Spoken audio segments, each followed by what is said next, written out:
Okay, so we're continuing with Perek Dalet, which is the Rambam's health guidelines, and we are going to attempt to finish the Perek today, so we don't have to do it next week. Okay, and we'll just take the same approach we did last time, which is acknowledging that much of what he says is factually we know to be wrong now, but we'll see what takeaways we can get from it that apply to us, and then also insights into Torah in general. Yeah. Could we briefly recap what we said about Gibor? Yeah, Gibor is someone who, according to this, there's three classes of bad foods. There's like poison bad, there's like extremely unhealthy, pretty bad that once in a while is okay, and then like generally speaking, foods that are not good for you. And so the Chacham Kovish as Yitro person who is not drawn after his taiva will not eat any of those like third tier bad foods unless he needs them for medicinal reasons. That's a Gibor. Meaning those three tiers. Right? No, well, certainly he won't eat the first and the second, but I don't think the Rambam's talking about that. Oh yeah. Only the third tier ones he will, yeah, even the third tier. Even the third tier ones, yeah, right. Okay, so then we're at in Perek Dalet Halacha Yud Olam Yimna Adam Atam Peros Ailanos. Always refrain from fruit from trees. Below Yarbe Mehen not even dry ones. You shouldn't have a lot of them, even dry ones. Literally, what? Yes, this is how. This fact is talking about what's necessary. Yeah. So you shouldn't even eat dry ones. Hello, don't eat dry fruit. Yeah. don't eat a lot. Don't eat a lot of dry fruit from trees. Yeah. Brown fruit, it's okay. Yeah. You shouldn't even eat. I think you shouldn't even eat moist. Certainly moist fruit, meaning fresh fruit. Yeah. About kodem she's bashlu kol tarkan, but before they are ripened, like sufficiently, harahin lagup kaharabos, then they're like swords for the body. I mean, that's probably true. Yeah, unripe fruit is like cause pain. Pain. Yes. Yeah. But we're trying to finish this today. We're going to go a little bit faster than we did last time. The pain hecharuvin. So do swords? No. Is that carobs? I think so. Carobs, yeah. See, you remember last time I said that Haruv was carob and I was wrong? That was with a chaf. This is with a ches. So I was right phonetically. Oh yeah, that's just not a. Excellent. Yeah. Okay. I remember seeing Karuv and knowing that was. Well, because the English word carob obviously comes from Karuv, right? That's why I thought it was a chaf, not a ches. Okay, yeah. Fine. I just had to justify my memory. So they're always bad. Ryan Lolam. What's his name? Shimon Bar Yochai ate carobs. Yeah. Worked out fine for him. Yeah, except it turned his vision into lasers. Yeah, that's true. Yeah. Whole peros, but if that's the route you want to take, go for it. Yeah. Whole haperos hachamutin, any was that pickled fruits? Oh yeah. Fermented, maybe it's fermented. They say pickled. Yeah. Pickled, fermented fruits, whatever. Rotten, they're bad. So no pickles. Certainly not. That's in the name. The ein ochlim mehen ela ma'at b'mos chama. You can only eat a little bit of them in the summer. Why? Because summer fruits. I don't know. Because vinegar is good in the summer, as we learned from Megillas Rus. Oh yes. Yeah. And in hot places. Vatainim va'anavim hashkedim, and figs and grapes and almonds. Tovin la'olam. They're always good. So far, the diet is. Yeah, those are the only good foods he said so far. Yeah, whether they are fresh or dry. Eat as much as you need, but no more. Oh yeah, you shouldn't eat them too consistently, right? Persistently. Probably for digestive reasons. I can't imagine that eating a diet entirely of figs could be good for the old bowels. Yeah. Okay, fine. All right, so do we get anything new from this? No. Okay. All right. That one's still true.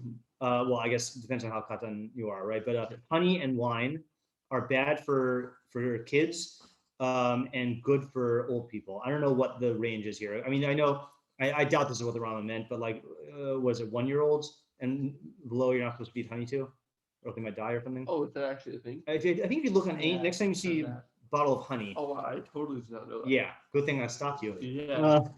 Yeah. No, I think it has something to do with the. Now that you say it, the bacteria or something like that. There's bacteria in honey. That's like good bacteria for adults, but like bad for like kids before their immune system. I don't really know. Yeah. And certainly wine. Don't give your kid wine. But your grandparents can have honey and wine. Yeah. Especially in the rainy season. And the person needs to eat in the summer 2/3 of what he eats in the rainy season. Now, is that 2/3 in all foods or these foods? It sounds like he's saying all foods, but why would he put it in this halacha also? I don't know Right? if it's weird, but Strange. it could be justification for this. Yeah, I think you burn more calories in the winter trying to keep warm. that's true. Right. So Although you can say though that that during the summer, and this sounds like a trivial thing, but during the summer they would be doing a different kind of work outdoors than they do during the winter, and you burn calories that way too. yeah, Is there any such thing as inherent calorie burning? Oh, you mean just because you're just sitting there doing nothing? yeah. I think. Right. I mean, maybe I don't know how much.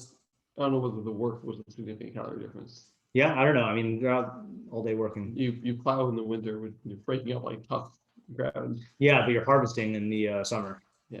Yeah. You just go And like you're in the this. sun. Yeah. Don't make us a sponsor trip to a farm for some real education there. Sorry. Yes. Okay. Okay. Next, I don't think we get much from that either. Right. Let's go on. Manias hakolaim. Prevention of diseases is the subheading here. La'olam yishpadal adam shiyu me'av rafin kol yamav. Person should always strive to have his bowels. I think this is bowels, even though it means guts. I don't think your guts are soft, but your bowels loose bowels all the days of your life. Be karov l'shilshul ma'at. That's the best line in the wrong. Be somewhat close to diarrhea.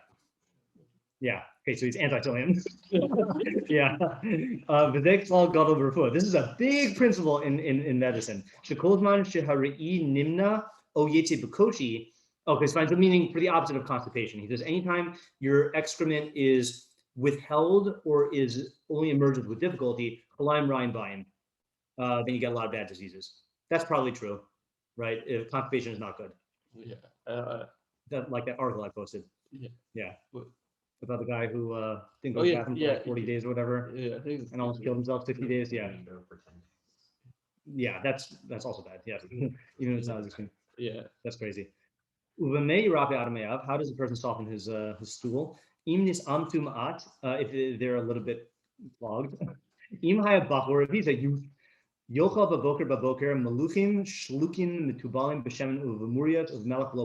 this is all the stuff he said not to eat before, right? So you should eat early in the morning, salted, boiled, spiced in oil and brine and salt without bread.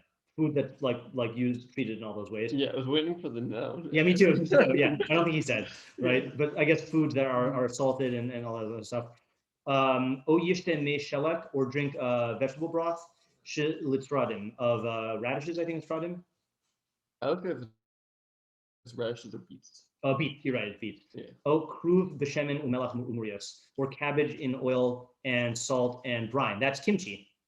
Oh, right? Or Russian. I think they also are into pickling stuff. Yeah. And if he were old, you should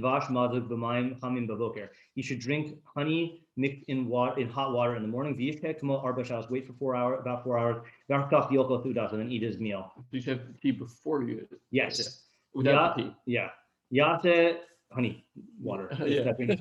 Yase kain yom achar yom shlosha or arba yamim. Do this for 3 or 4 days. Im tzarach lakach if you need it. Ad shirpu me'av until his bowels loosen. Okay. So what do we learn from here? Here we do learn stuff. Number one, sometimes you need to eat unhealthy food to cure, to restore you to healthy conditions. Yeah.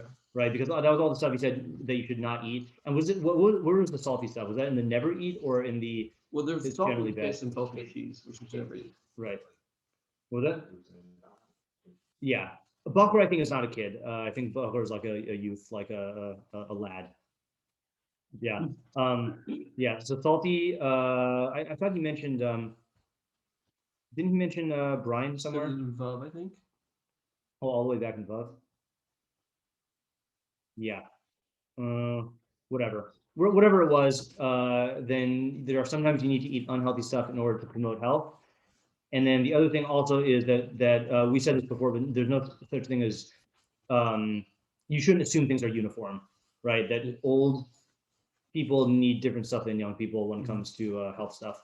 And that's also okay. I'm going to tell you this from as an old man experience here, which is you don't notice. I mean, I don't know when this starts, but you don't notice that you're getting older.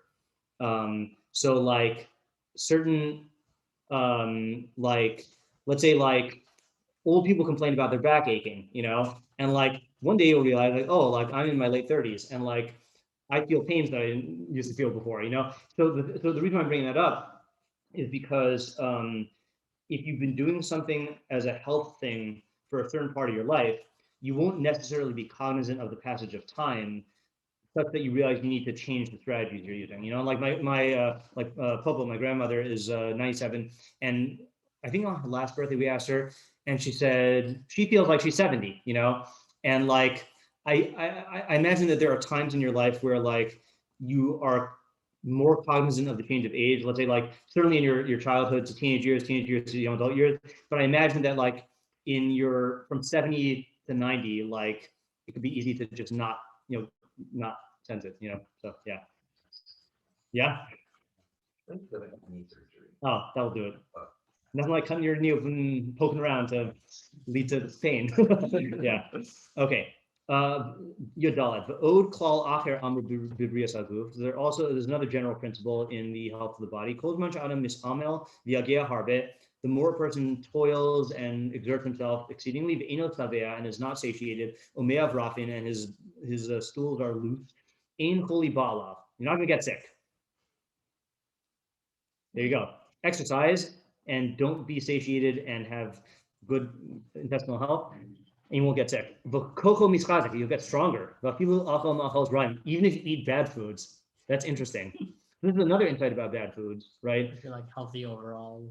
Yeah, then the bad foods don't harm you as much. Even though that doesn't mean you should eat. He never says you should eat bad foods, but Right. it's not going to hurt you as much. It Yeah. sounds like he's suggesting like having a bad food every once in a while is not going to be like Right. inherently bad. Of Everything the- else is healthy. Exactly. Yeah. Of the two tier 2 and tier 3 of bad foods, then that's not Right. going to kill you. Yeah. Like the first one, which literally will kill you. Yes. Like Old salted fish. Like old salted fish. Yeah. Yeah. Anyone who sits tranquilly or securely, I should say, doesn't work, meaning he doesn't like physically labor. Labor is a good translation for misamel. Omi shemasa in the kava, or someone who holds in his going to the bathroom. Omi shemeav kashin, or someone who has constipated, who's constipated. Afilu achal machal tovim, v'shamar atmo al pia refuah. Even if he eats good foods and guards himself based on health, kol yamav yumachom, he'll be in pain all his days. V'kol tashesh, and his strength will diminish. Yeah. And v'achila gasa leguf. Kol adam kumo samhamas. Overeating, achil gatsa is like when you're like binging. Binging is like death. It's like a lethal poison. What? Yeah. Then of death. Yeah. Vihi ikra l'kol achalaim. It's the root of all diseases. Overeating. Obesity is the root of all diseases. He doesn't say obesity, but it means like overeating. So that definitely still holds true today. Exercise is going to be good. Yeah. And like If you being don't- overweight and having a sedentary lifestyle. That's the word I was looking for. Okay. Yoshev lebeta, sitting securely. Mhm. Yeah, that was definitely one of the worst things for me this year. Is I used to teach my whole day standing up and walking, and then I never had a sedentary lifestyle. And now look at me right now. Yeah, so Yeah. that's bad. You're right to I still think a lot of things are common. Yeah, definitely, Yeah. yeah. Right. I don't know if this is the cause for all of this though. I've heard a lot, but I don't know. Does he say all? He says It says all. Maybe he means he like says ikr. Doesn't he say? Oh yeah, it's the ikr of all Of all, diseases. right. Yeah. That's a good question. Yeah, right. right. I guess it could mean like diseases relative to Well- it's like eating. Like Well, here's what it could mean. I mean, and I don't know what the equivalent was back then for an immune system, but there are certain things, like your immune system is the thing that keeps you healthy, right? And if you don't have good nutrition, or if you don't have good exercise, it will weaken your immune system and exacerbate any sort of condition that you have, or make you more prone to illness. Right. So maybe something like Right, that. yeah. Not that it's like literally the cause, one-to-one cause of every illness. Right. Yeah. But that's a good point also, which is that there are things that are unhealthy for you in particular ways, and then there are things that affect your overall Right. health. Right. And that's a Overall. yeah, right. Yeah. Okay. Now he says Rov Chalaim 15:2. Wait, why is it 15:2? Oh, because 15:1 we had 15:2. Rov HaChalayim, the majority of illnesses, Habaim al Ha'adam, which come to a person, Inan Ela Mipnei Ma'chalim Ra'im, only because of bad foods. Only Mipnei Shu Mamali Bitno Va'ochal Achila Gasa, either because he fills his stomach and eats and stuffs himself, Afilu Mima'chalim Tovim, even of good foods. Husha Shlomo Omer B'chav Masa, Mishlei. Shomer Piv Ulashono Shomer Mitaros Nafsho. Someone who guards his mouth and tongue guards his soul from troubles. So I would not have learned that topic about eating. Yeah. Guarding his mouth and tongue, I would have said that it's about speech. Yeah, me too. Right? So he's taking that very literally, guarding what you eat, and presumably the tongue is because if you're eating based on appetite and taste as opposed to like what you actually need. Right. I feel like out of context we could have gotten that though. Like it would be really weird if we just started talking about speech right now. Oh yeah. I mean, wait, hold on. In context, it clearly means that. I'm saying if we just encountered it in Mishlei, Okay. I don't think we would have gone to eating at all. Yeah, You know, right. yeah. And- Especially because it's only talking about speech. Right. Yeah. Shomer Piv. Oh, it says he guards his mouth. Milechol ma'achal ra o milusboa. So he guards his mouth from eating bad foods or from satiating himself. Ulashono. Oh, interesting. And his speech, his tongue, miladaber alavitzrachav, from speaking about that other than his needs. I mean, he thinks the fact that it's pet and washing is redundant. Yeah. The pet is his mouth is his ear. Okay. So this, see, Chaim. Okay. This is Chaim was not so keen on learning this stuff, and my contention with him is that there's still stuff to be gained that if you just skip this, you won't see it. You know. So what is so gets this shed light on? Shtika, silence, because there the Rambam says the only things you should talk about are chachma or your bodily needs, and then he says even when you're talking about your physical needs, you shouldn't talk excessively. Now he's giving us a separate reason for that. So what nuance do we get from that here? Like in other words, why is this in a talk about eating? This is a big point. They're tied together somehow. Yeah, how? Yeah, you're right. Right. Eating and then talking about your physical needs excessively. So we should be talking for metaphorical nutrition, not to feed your desires. What do you mean by metaphorical nutrition? What you need. What you need? I'm so confused. No. I think it's talking about literal needs, like right, like your practical needs. Yes. Right? Okay, yeah. Like if a person's talking about their physical needs excessively, then they will like chances are you're gonna go like give into your physical needs excessively or like Yes, yeah. Meaning you're gonna go beyond what you actually physically need. right. Meaning, it carries over. Like if you're talking excessively, chances are you're also gonna be acting excessively. Exactly. On your physical needs. Yeah, right. And vice versa too. If you're acting, chances are you're gonna be talking excessively. Right. They're tied together. Yeah. Meaning that you should obviously talk about your physical. I remember what physical means physical and psychological. Your physical and psychological needs. Whatever you need to talk about them, you should talk about them. That's totally fine. But if you talk about stuff that you need excessively, or certainly if you talk about stuff that you don't need, making it into a topic of conversation will occupy your mind. It'll fuel your fantasies. It'll make it into a social thing, and you'll end up indulging in whatever that is more than is necessary, and then that's going to lead to harm. Yeah, I mean, if there are people who are just constantly talking about their workouts, you know, now if you need to talk about your workout in order to like implement it or to learn about it or anything like that, that's fine. But if you're making it into like the topic of conversation where you are constantly like, you know, preoccupying yourself with it, then your energy will become involved in that, and you'll be thinking about it all the time, and it'll become an obsession. No, even if it's not a guided thing, even if it's just an obsession, you know. Yeah. And I think it would work the same way the opposite too. Like if you're not talking about it, like you're just talking about it, right? Then like you're gonna it's not going to be doing nothing throughout Right. the time. So chances are you're going to be engaged in something else. You're going to be engaged in chachma, Right. conversation, And- which will lead to more of that Correct. positive inaction also. And that's the Rambam's explanation of Lashon HaKodesh. Familiar? So Lashon HaKodesh, so Kedusha is rising above your instincts. Mhm. So the Rambam's explanation of Lashon HaKodesh is that there are no primary words in the Hebrew language for sexual or bodily functions. Everything is a euphemism. Okay, so for example, there's no word for, let's say the bodily functions, first of all, there's no word for urine. Mhm. It's line, water of the feet.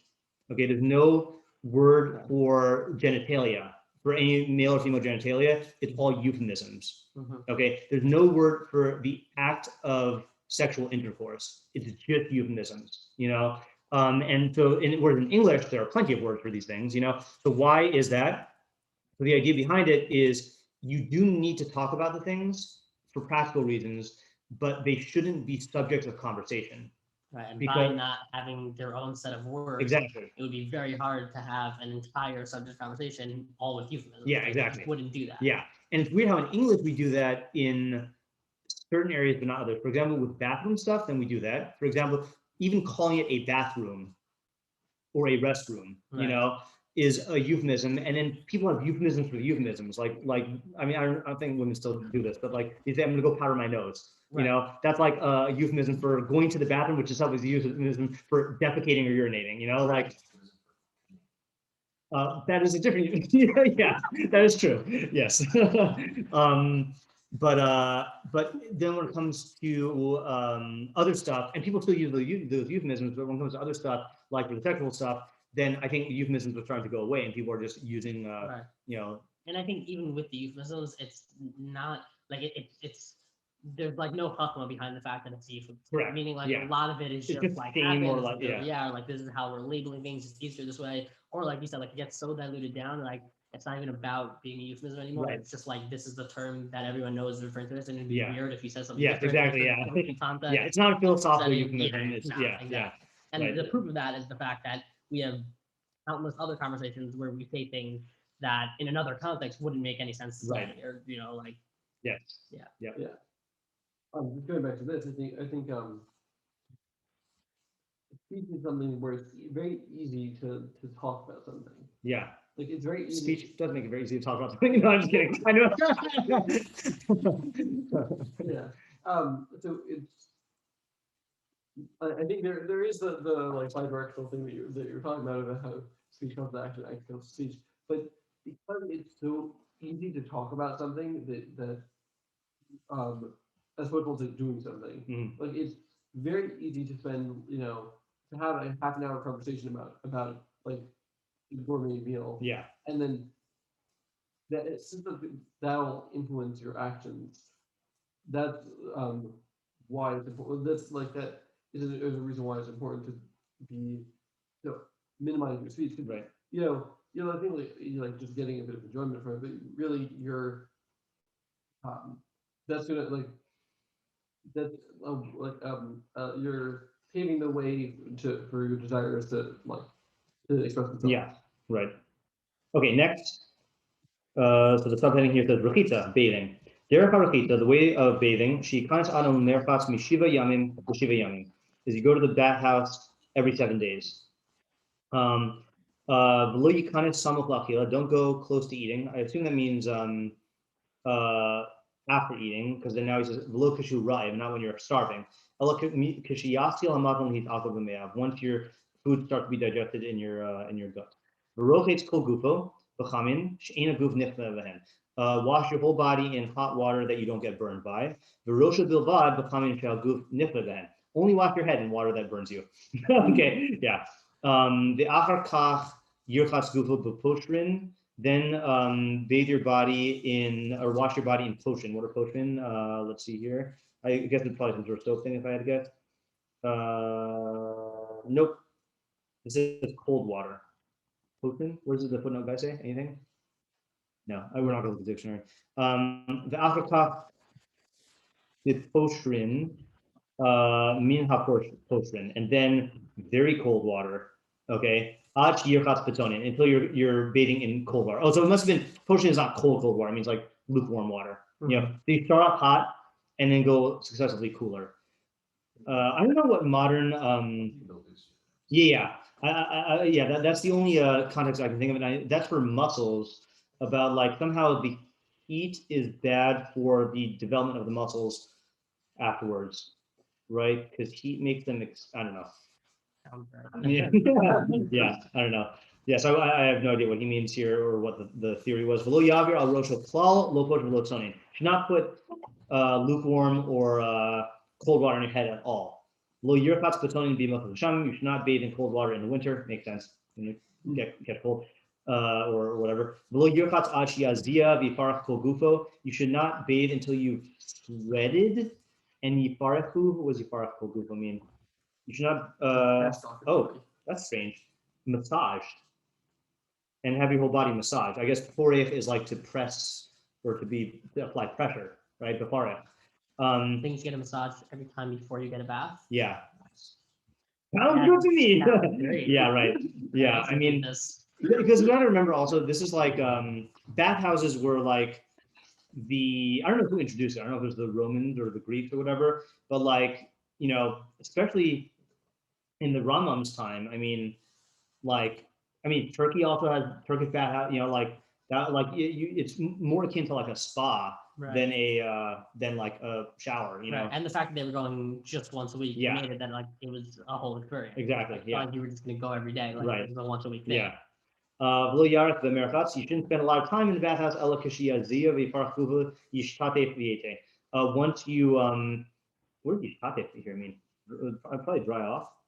Rinse off. Okay, yeah. Oh, like shitu, like shetef, like rinse. So you go, you sweat, you get massaged, rinse off, and leave. Okay, don't make it a whole day.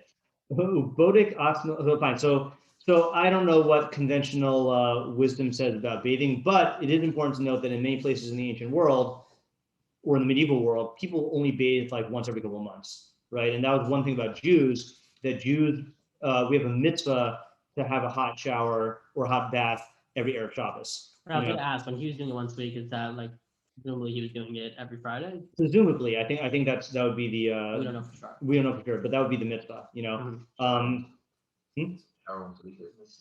No, on Erev Shabbos, on like to do that. That's the mitzvah. This is the guidelines do it once a week, but the mitzvah is to do it on Erev Shabbos. The health guideline is to do it once a week. Yeah, right. So that's why I was saying he's going to do it on Erev Shabbos. Yeah, and what I'm saying is that I think like this was kind of rare for lots of periods of history of people taking showers once a week. So it was like a good thing that probably did save them from a lot of diseases. Right. You should check yourself. I think this means for if you have to go to the bathroom before you go into the bathhouse, and then you should leave. And also after you leave. Oh, after you sorry, and after you leave. Maybe you got to go to the bathroom.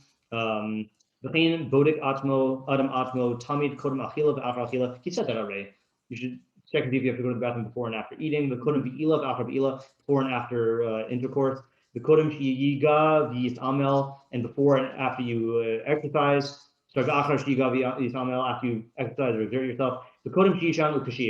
And when you go to sleep and wake up, hakol asara 10 times. These are like specific. These are specific, right? But it's not 10 times a day because you're not going to the bathhouse every day. Yeah. Right, but these are the 10 times you check and see whether you have to go to the bathroom. That's what we were talking about last time, that like bathrooms were not something that were just around the corner. So you did have to kind of like schedule your bathroom going. And he's saying like, these are places that make sense to do it. Yeah. Shouldn't you also do it like before you dive in and before you learn? Yes. So you probably pick that up like in right. Like maybe but that might not be health specific. Yeah. That's a good point, right? Meaning that's dictated by halacha. This is dictated by health. It is weird that he doesn't assign it. It would make sense if he put it there, but I hear what you're saying. When the person leaves the bathhouse, you put on clothing. Very important. You should cover his head in the outer chamber, so that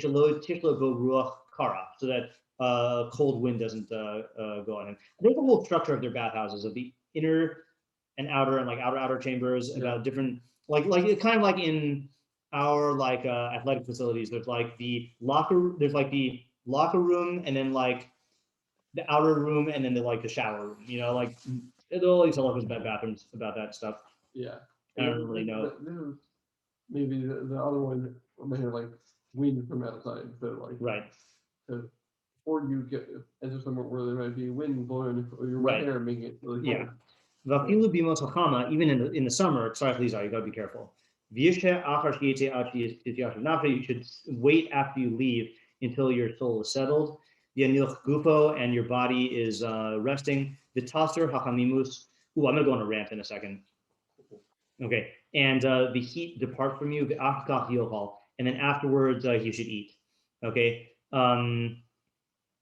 Oh, right, because he said that you shouldn't go after you eat, so you're presumably eating your meal after this. Vim yashan kodem kishayatsa min amerachatz kodem ha'achila. If he slept a little bit before he left the bathhouse, before his eating. Is that what? Oh, sorry.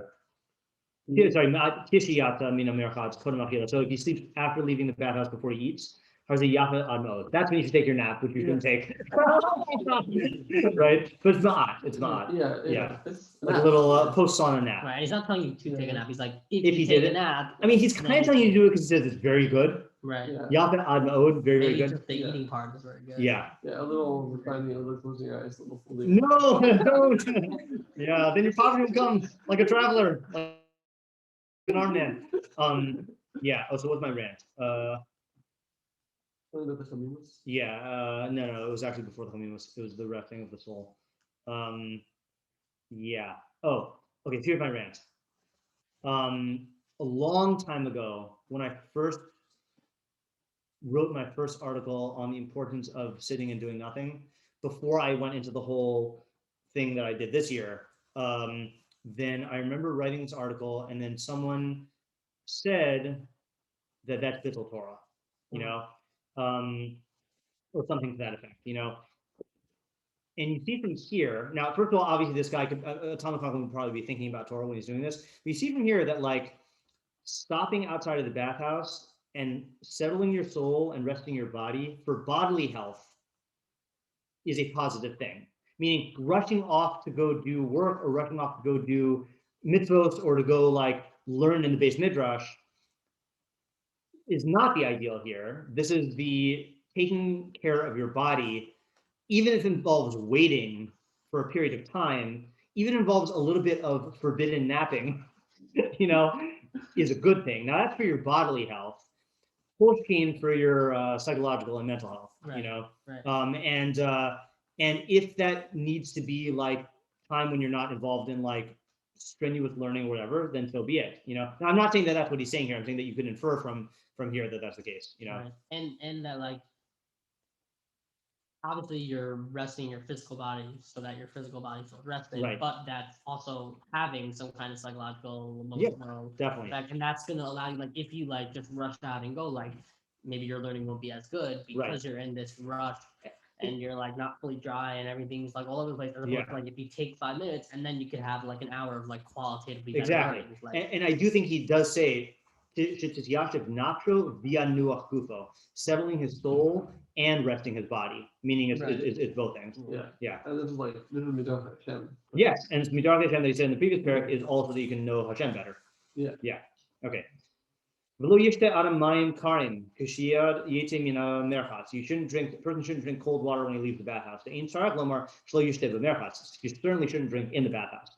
If he's thirsty when he leaves, and if he can't help it, and just mix the water in wine or in honey, and honey, and then drink it. That's weird. If he got anointed in oil in the bathhouse, in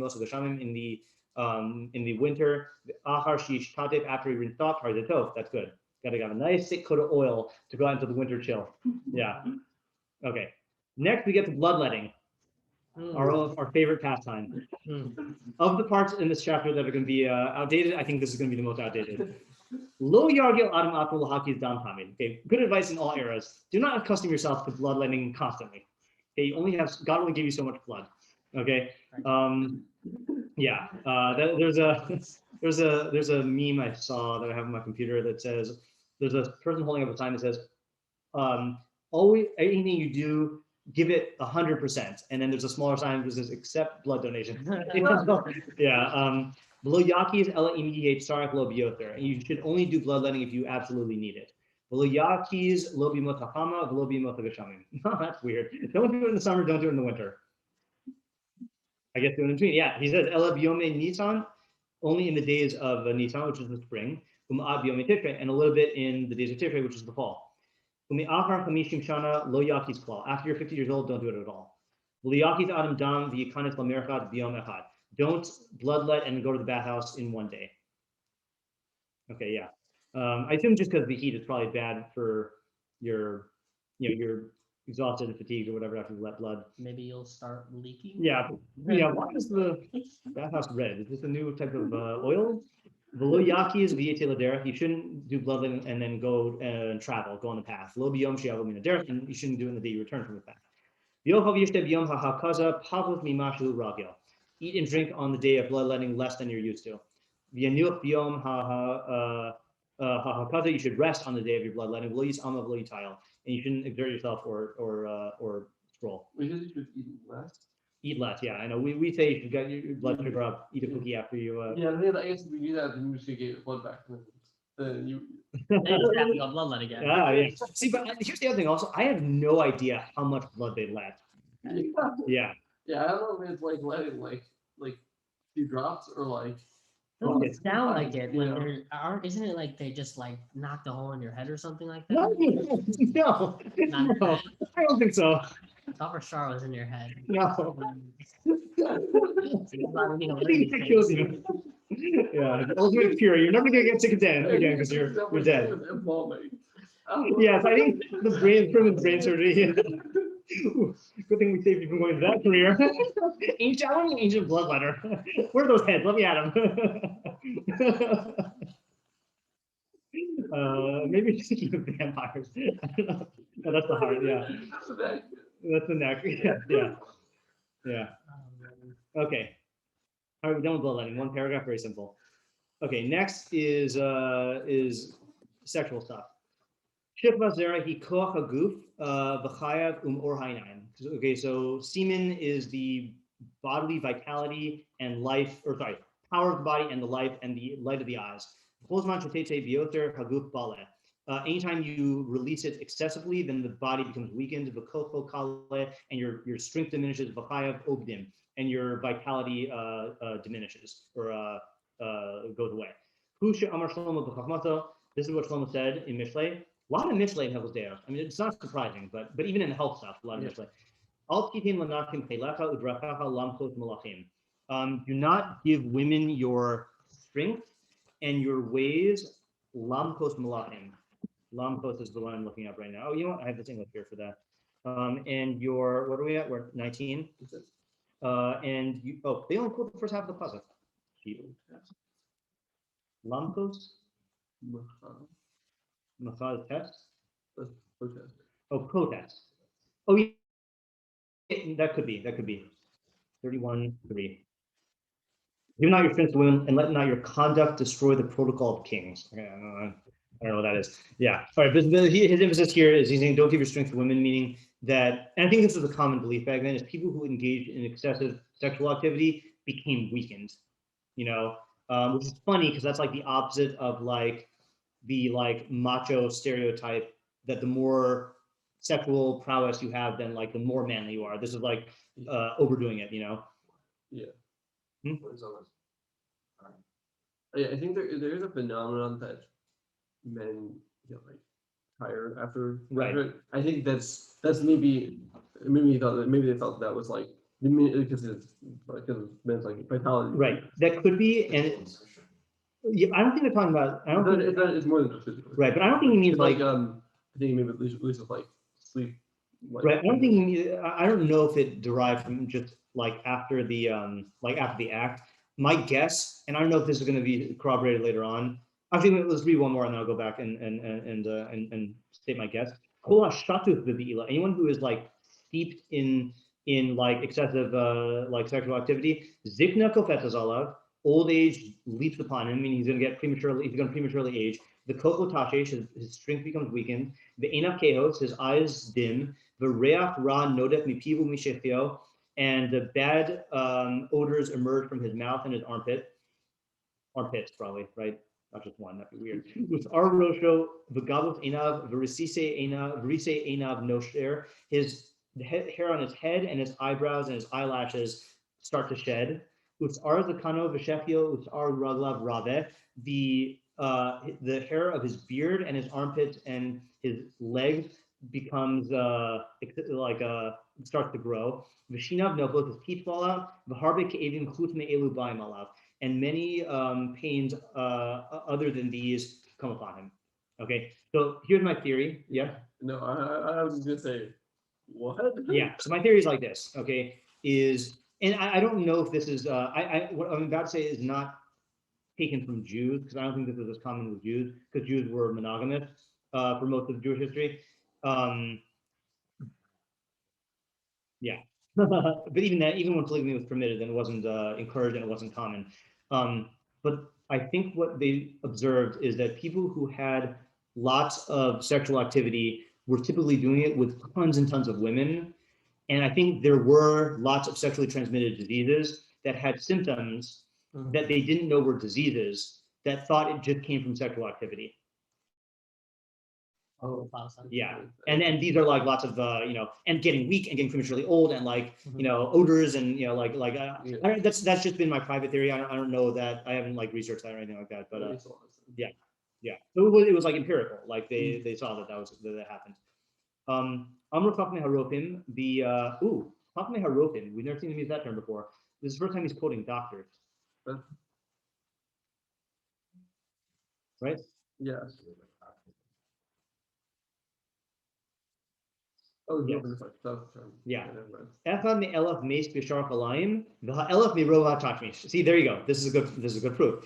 1 in 1,000 die from other diseases, but 1,000 die from too much sex. Okay, which again, in the ancient world, probably that's what they observed. Oh, also you got to realize, okay, it's not just multiple sexual partners. What was probably the most common form of sexual activity? Prostitutes, which literally everybody was sleeping with until all the diseases just go everywhere. Yeah, that makes sense. Right, yeah.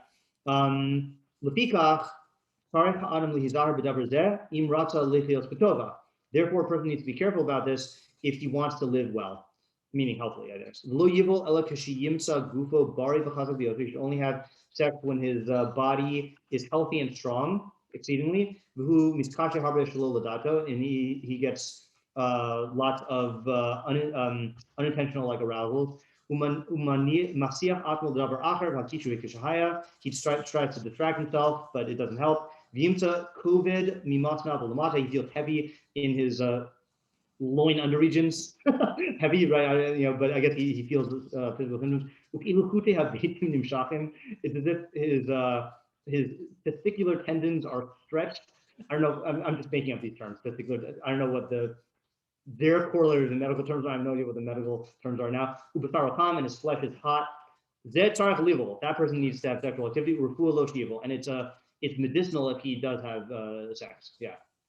Okay, fine. So that's I mean, that sounds like you could just go have sex, but like. Well, obviously, if you're married, right. If it's within halachic. Right. Yeah, I assume this whole thing is he's talking about specifically a married person. Yes, yeah, because otherwise there's nothing you do, and that's why there's multiple reasons, but it's all really encouraged marriage at a very young age. Not just for morality reasons, but like Rambam would say for health reasons also. Because if you would definitely be scandalized by the late age at which people get married. Certainly in non-Jewish society now, but like even in Jewish society, because that's just excessive. Lo yivol adam v'hu saveh, person should not have sex when he's full, below rive, not when he's starving. Ela after he's akel, only after the food has been digested. After the food that he ate is digested. It seems like you can't really do anything. Yeah, shouldn't do anything when you're full or hungry. Yeah. You already said that. You should check to see if you have to go to the bathroom before and afterwards. V'lo yivol me'omev, v'lo miyoshev. You shouldn't have it while standing or while sitting. Which, by the way, teaser.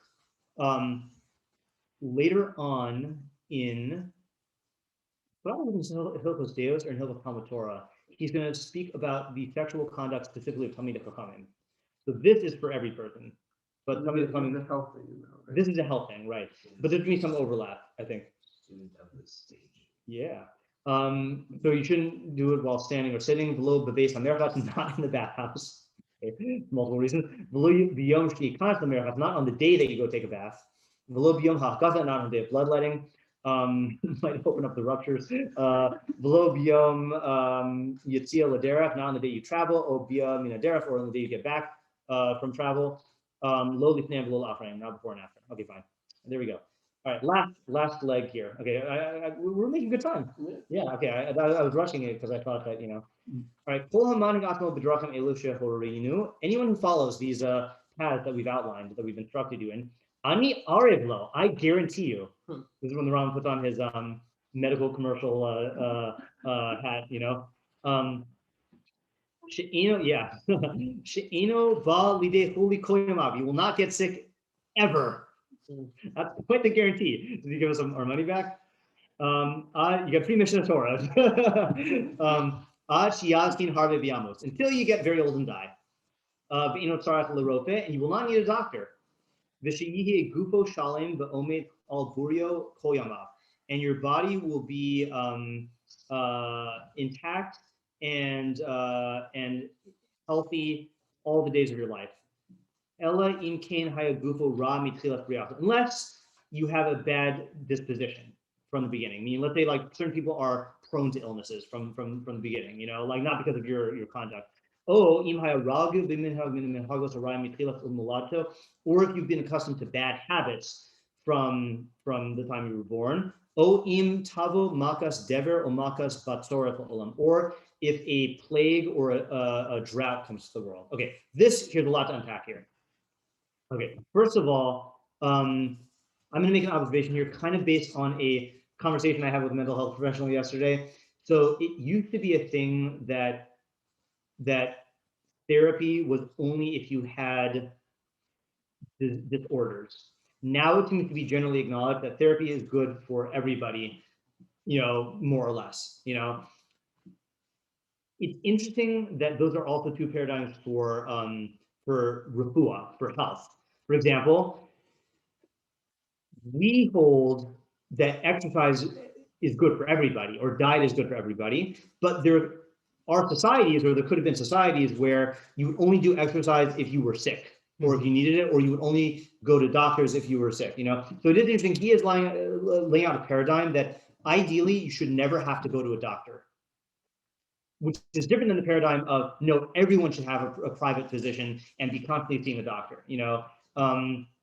There is a book that I read by Barbara Ehrenreich earlier this year. Barbara, what is it called? Barbara Ehrenreich.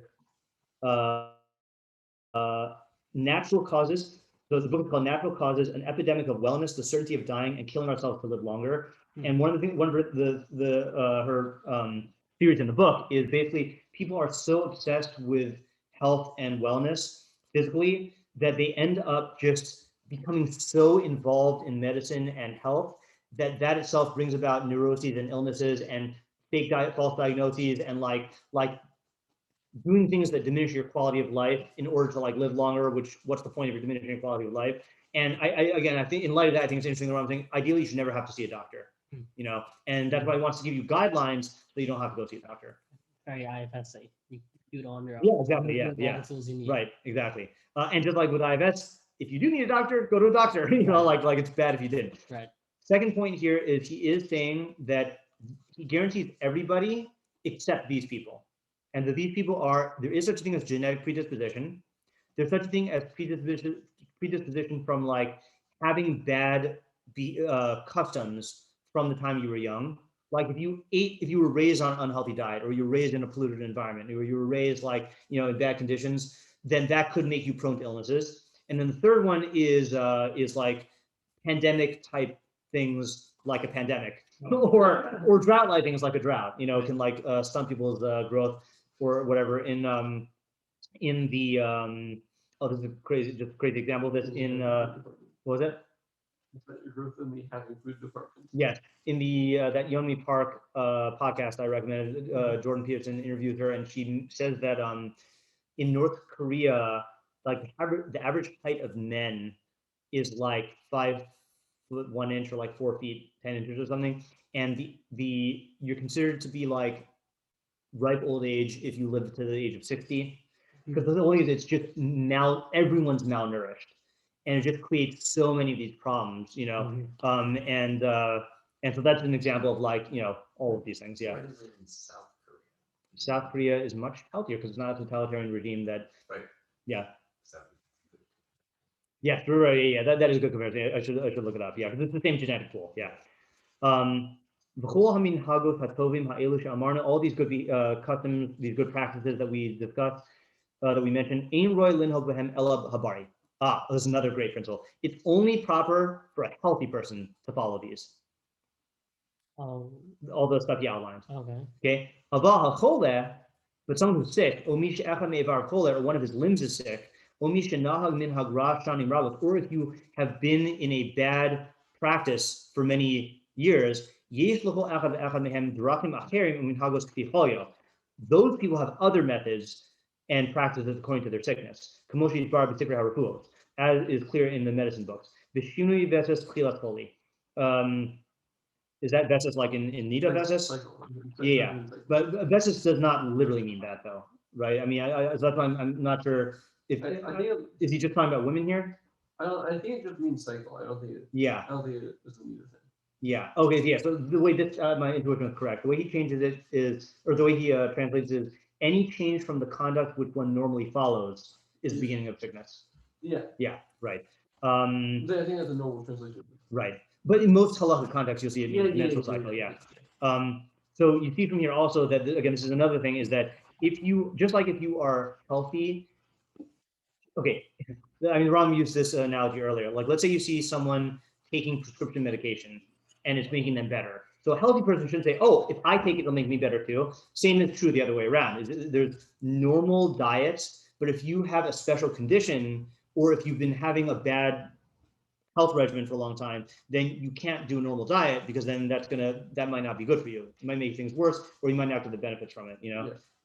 You hear that, like, peanut butter is rich in antioxidants or something. Right. And you're like, oh, I'm going to eat it, but you have a peanut allergy. Yes, that would be bad. Yeah. Okay, 22. Any place without a doctor. Oh, that's nice. This reminds me of an analogy. All right, anyway, if you're in a place without a doctor, then whether you are healthy or sick, you should not deviate from any of these things which I told you in this chapter. All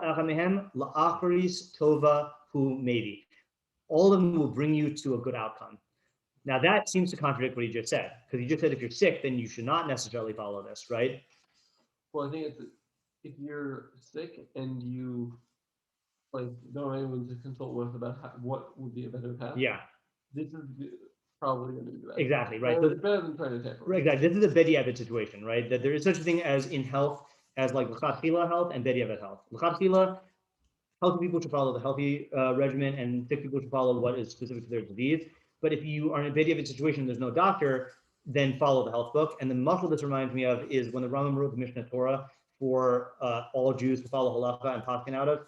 He mentions in one of his letters, I think, that copies of the Mishnah Torah had reached as far east as India, and there were Jews in India that were so removed from the halachic center that they were just following halakha out of the Chumash, and like Ram's like, now they have the Mishnah Torah and that's it. Now, ideally, what should they have?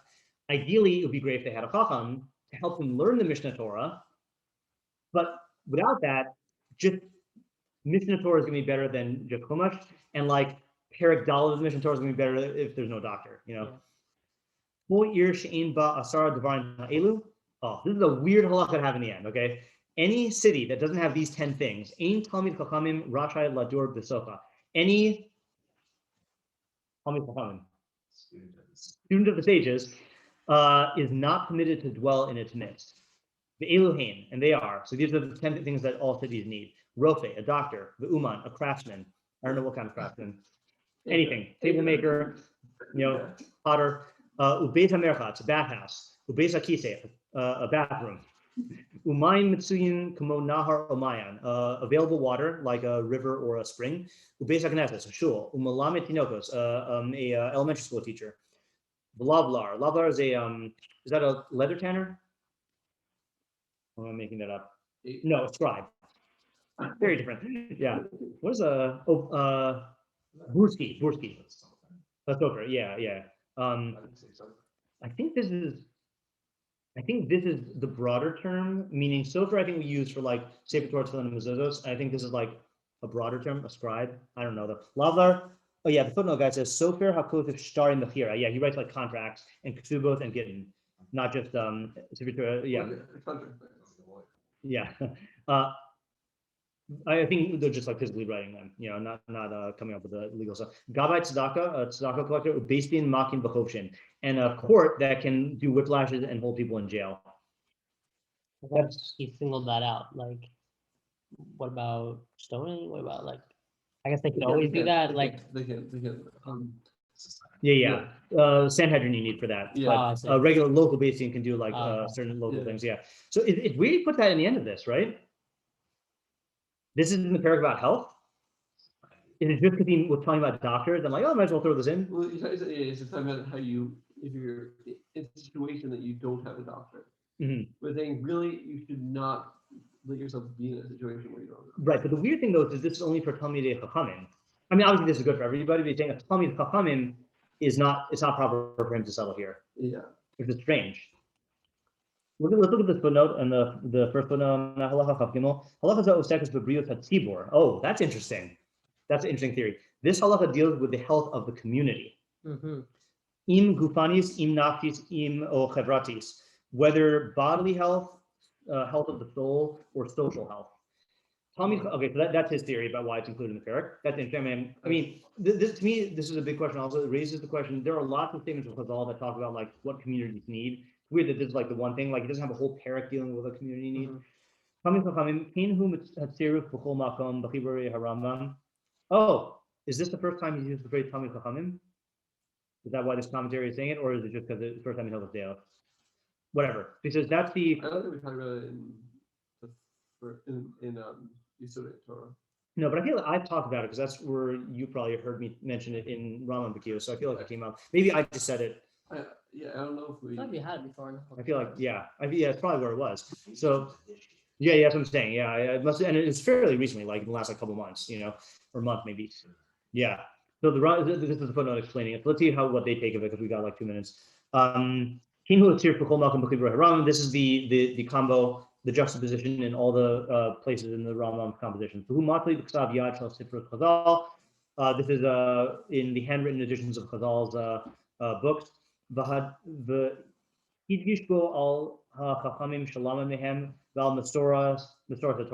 It emphasizes that he learned from Chachamim, also that he learned from them, and the transmission of Torah. The ilu hatzir Talmid Chacham should be him, but the phrase Talmid Chacham that is in the printed edition, that's a corruption of the original compound term. This is my theory, right? That emphasizes the wisdom of the student. The emphasis, the emphasis is on any student of the wise. It's not on any student of wise, but on all people. I don't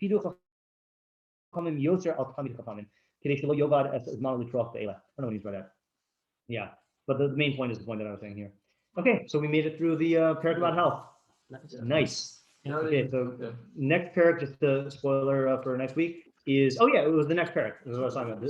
The conduct of Talmidei Chachamim. Oh. Yeah. I know some names. Yeah, I think there's 2 of them. I think there's stuff about the conduct of Talmidei Chachamim in Talmud Torah, but then this is Deos that the Chachamim need to have. Wow. Yeah, it'll be a fun. I'm very excited. Yeah, me too. I think this is the first parak that we finished in the week.